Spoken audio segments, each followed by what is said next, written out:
There is something wiser in us than our heads. Most people believe that conscious thought guided by reason is the best tool we have for learning about the world and solving life's problems. However, as Schopenhauer reminds us, there is something within us that transcends the power of reason and operates beyond the limits of self-reflective thought. That something is intuition, a faculty that, although often underestimated, plays a crucial role in our existence. In this video, we explore the nature of this faculty, discover its profound power, and examine how social, political, and technological forces are undermining our intuitive abilities. Intuition is often described as a sixth sense, a form of knowledge that does not depend on rational or analytical processes. It arises spontaneously like a flash of insight or a visceral sensation that guides us towards a decision or understanding. Psychologist Carl Jung, who devoted much of his career to studying the human psyche, had a lifelong fascination with the power of intuition. For Jung, intuition was one of the four primary psychological functions, alongside sensation, thought, and feeling.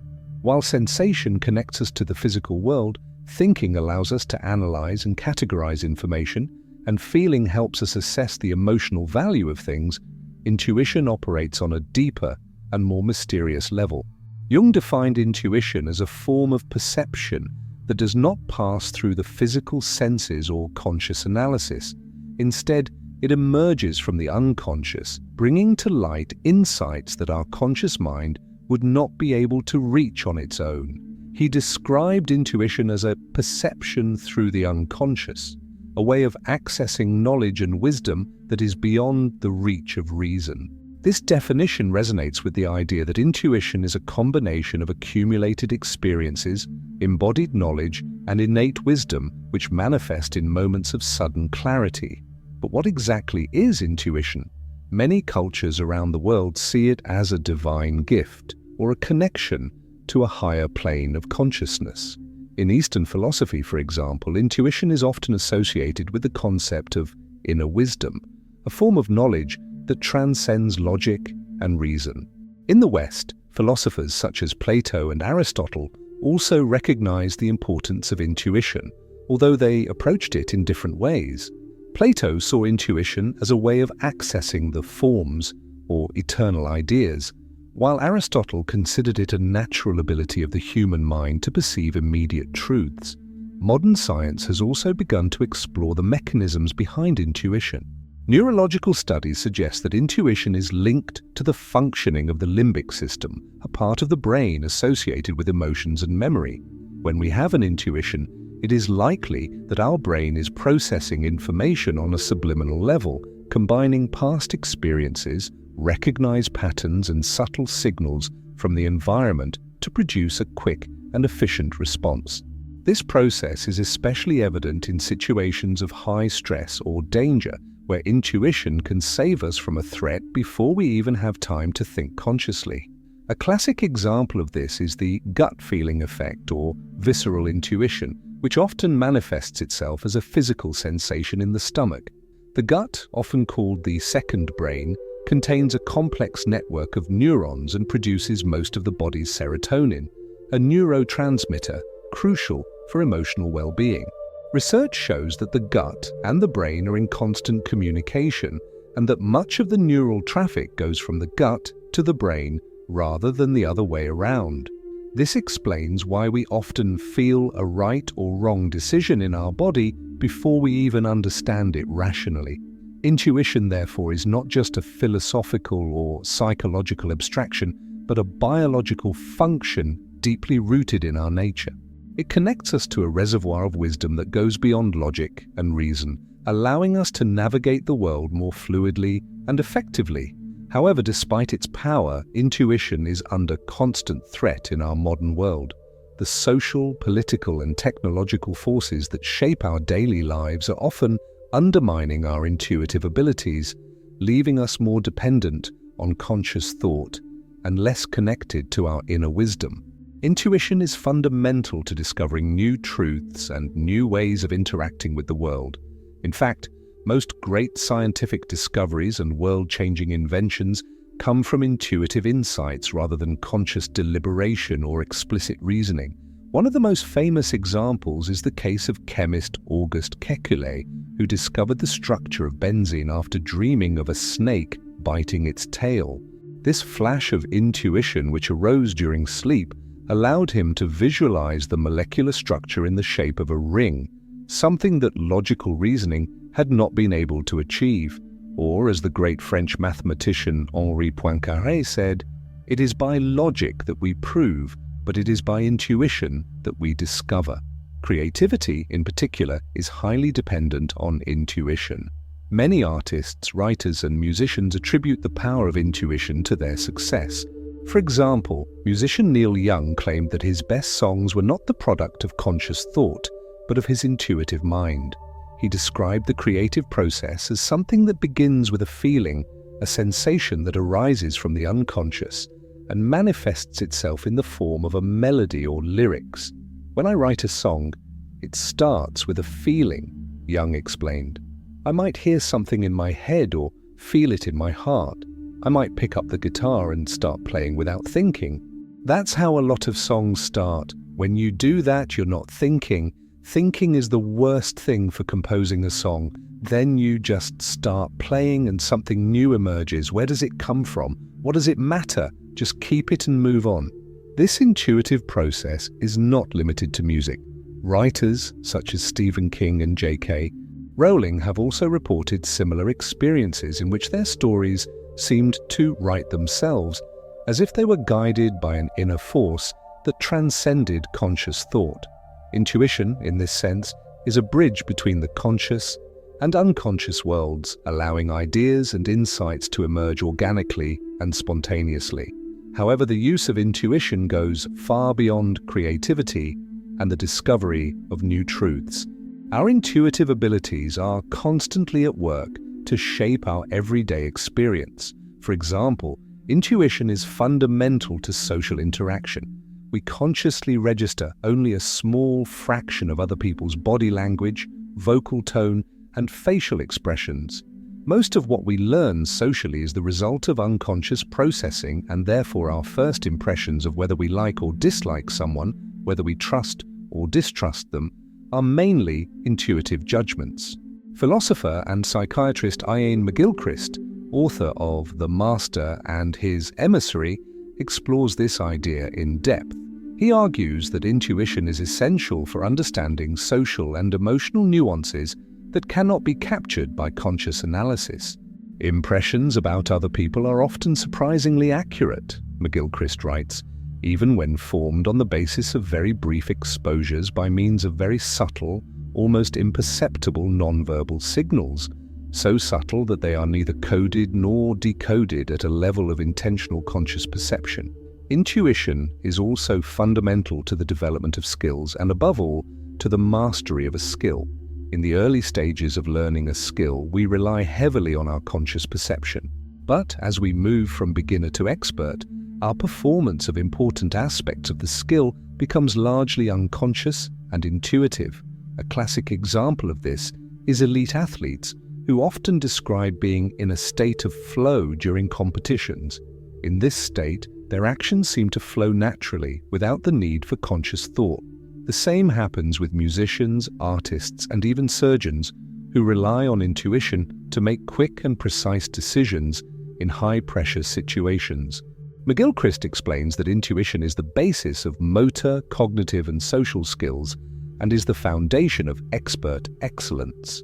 When we master a skill, he writes, our conscious mind steps back, allowing the unconscious to take over.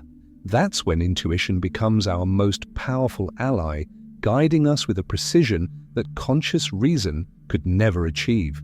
However, despite its importance, intuition is under constant threat in our modern world.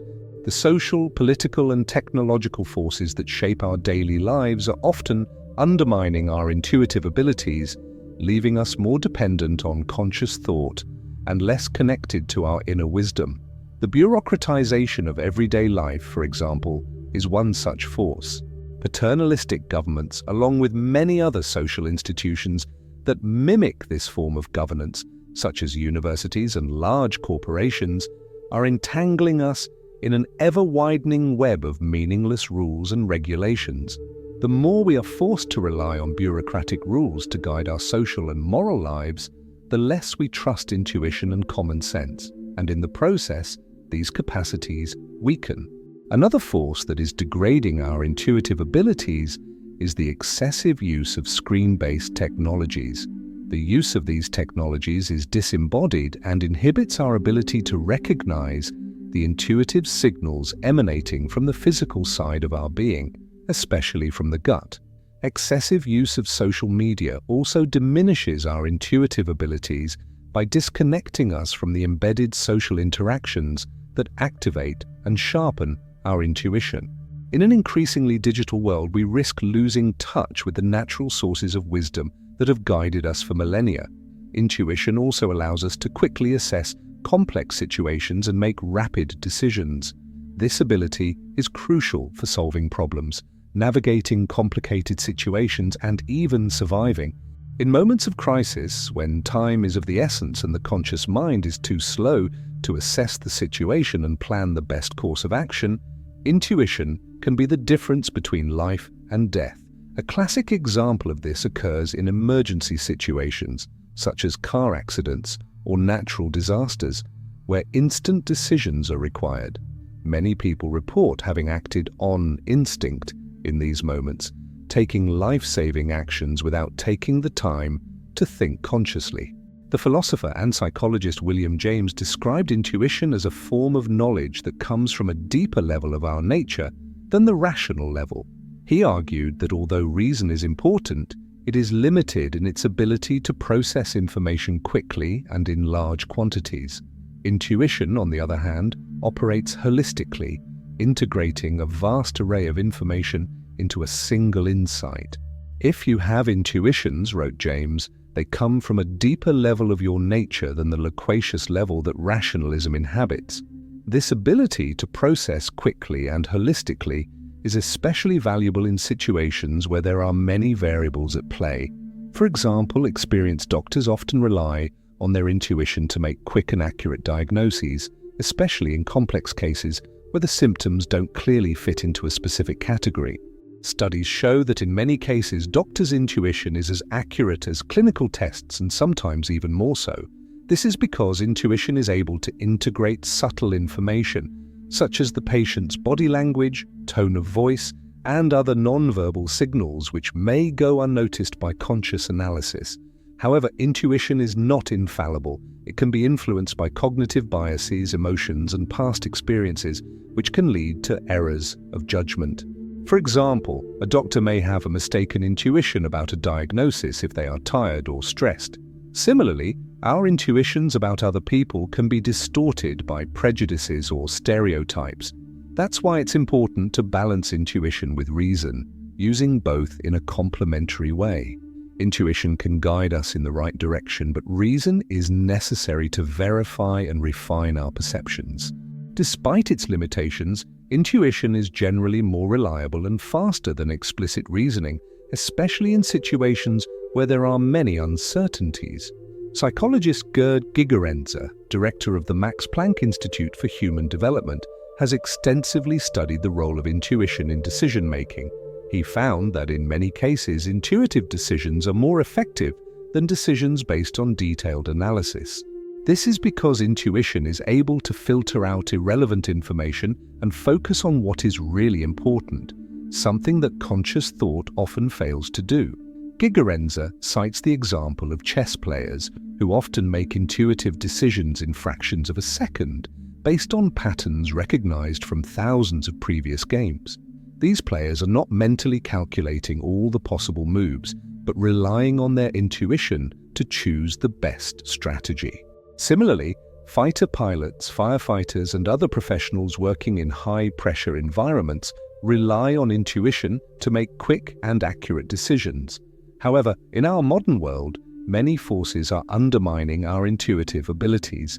One of these forces is the bureaucratization of everyday life.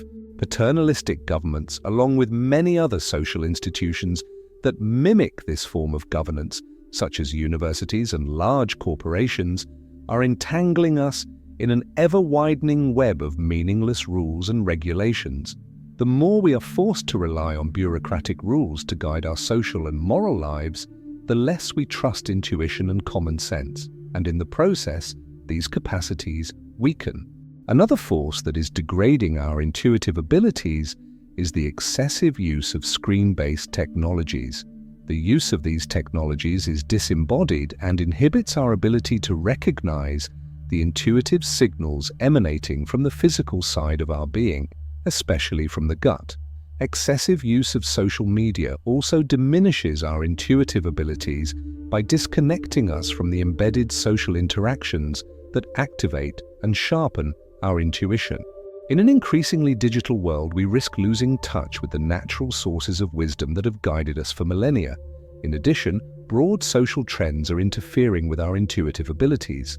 Many conventional academics, for example, tend to overanalyze, conceptualize, and deconstruct the sources that once nourished intuition.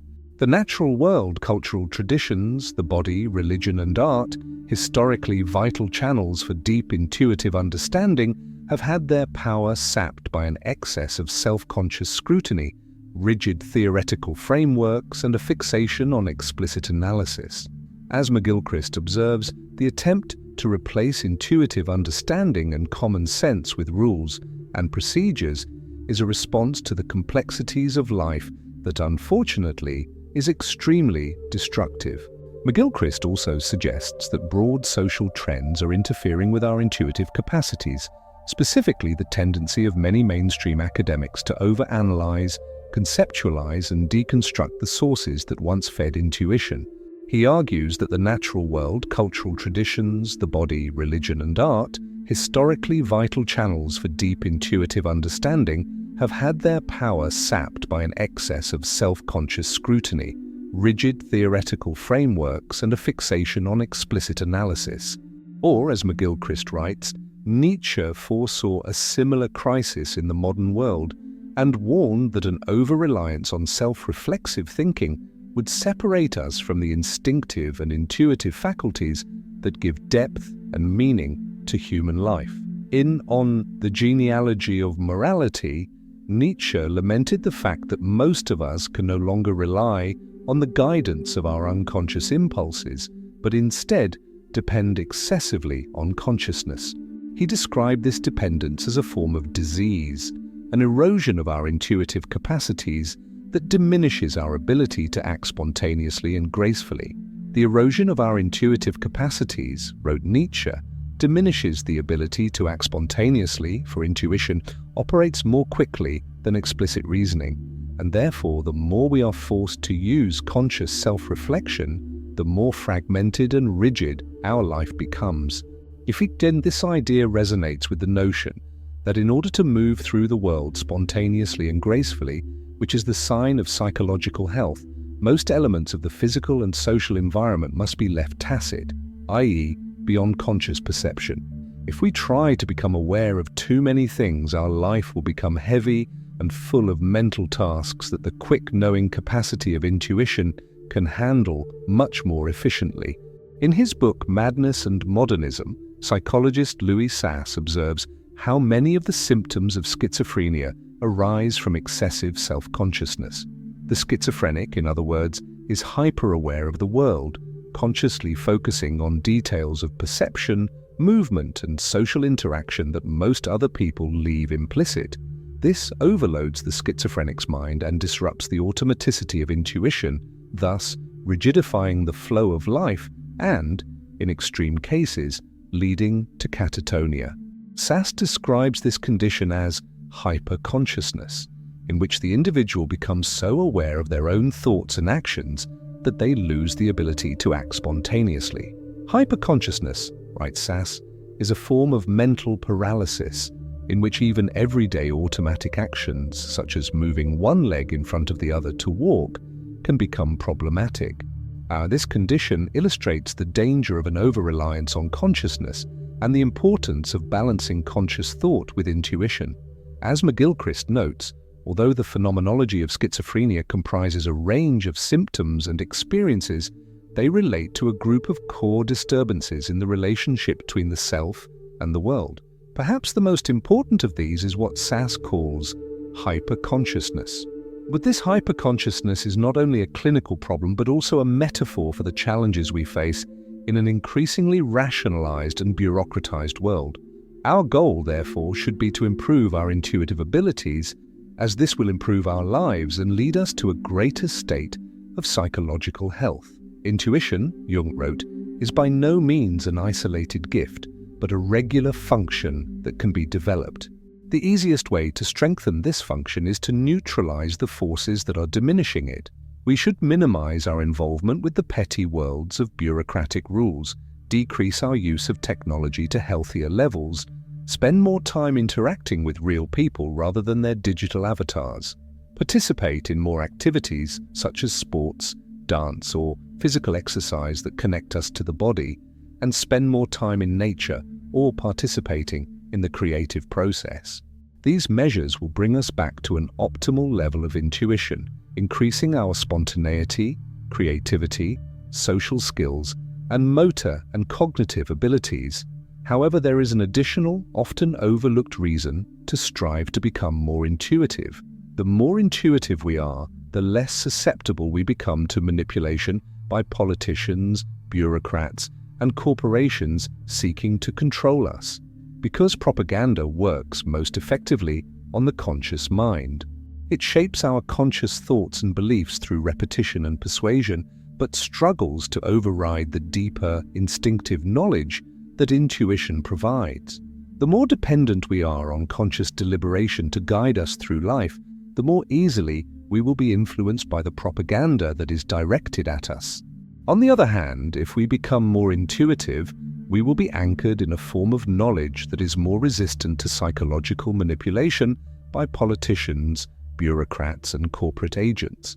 Or, as McGilchrist writes, intuitive understanding is not under control and therefore cannot be trusted by those who wish to manipulate and dominate the way we think. For them, it is vital that these contexts, with their hidden and powerful meanings that have accumulated over millennia of experience, are eradicated. Intuition, as we have seen, is a powerful faculty that connects us to a reservoir of wisdom that transcends logic and reason. It allows us to discover new truths, create inspiring works of art, make quick decisions in critical situations, and navigate the complexities of social life. However, in a world increasingly dominated by bureaucracy, technology, and rational thinking, our intuitive abilities are under constant threat. The erosion of intuition not only makes us less spontaneous and creative, but also more susceptible to manipulation by external forces seeking to control our thoughts and behavior. To restore and strengthen our intuitive abilities, we need to adopt measures that reconnect us with the natural sources of wisdom that have guided us for millennia. This includes spending more time in nature, where we can tune into the rhythms and patterns of the natural world. Nature, with its beauty and complexity, has the power to awaken our intuition and remind us that we are part of a greater whole. We also need to engage in activities that connect us to the body, such as sports, dance, or physical exercise, which help us recognize the intuitive signals emanating from our physical being. In addition, we must cultivate creativity, whether through art, music, writing, or any other form of expression that allows us to access our intuitive mind. Creativity not only enriches our lives, but also strengthens our ability to think outside the box and find innovative solutions to the problems we face. Finally, we need to reduce our dependence on screen-based technologies and spend more time interacting with real people rather than their digital avatars. Embedded social interactions are essential for the development and enhancement of our intuitive abilities. By strengthening our intuition, we not only improve our quality of life, but also become more resistant to psychological manipulation.